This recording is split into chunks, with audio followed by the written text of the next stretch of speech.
How many people have heard of the theory of flow?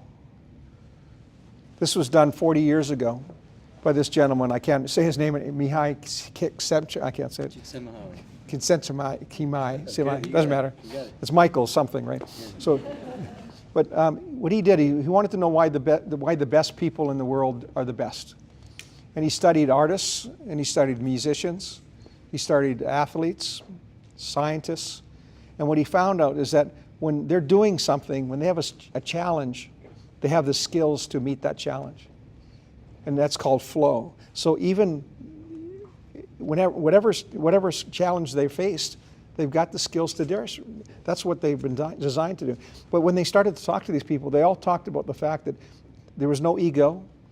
They said time would actually fly when they're involved in this, when they're in flow. It's like, imagine being in something where all of a sudden 2 hours later, you're still, kind of having fun. It's because you're in flow. There's no stress, and you have the skills to keep this thing going, right? But what was interesting, when you look at people in that anxiety state, that's where people have heart attacks. That's where people have suicides. That's where people go home and beat their kids. And when people are so overwhelmed with challenges and they have no skills, what are they going to do? The Cooper Clinic in Dallas said when people are in that green state of relaxation, that might be the people that are retiring. And they said if somebody's retirement age and they're in that state, if they're not having any challenges to life, within 2 to 7 years they'll be dead because they lack purpose.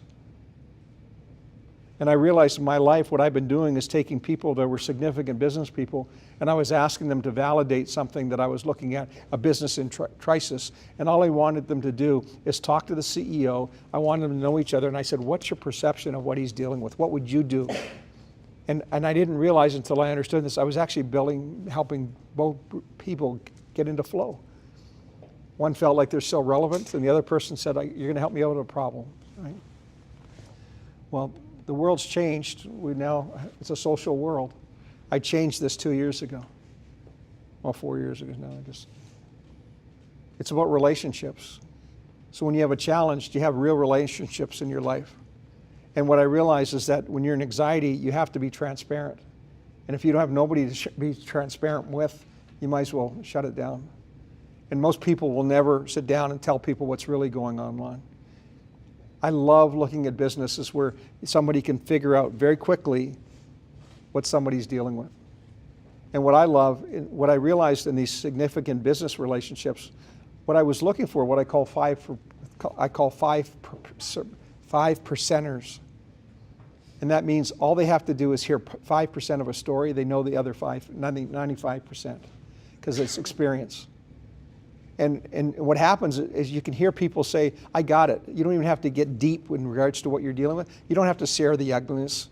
I already know what you're dealing with. So let's just focus on what we can do together, right? This is what this is about.